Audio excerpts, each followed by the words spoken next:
Welcome back to another technical deep dive here in the debug zone. Today, we're tackling a big question and breaking it down with insights from other users. Hopefully this clears up some misconceptions and helps you get the answer you need. So buckle up, stay a little curious, and let's jump right in.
And that's a wrap.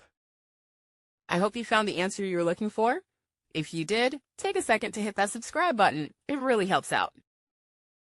And let me know in the comments which solution worked best for you. See you next time in the debug zone.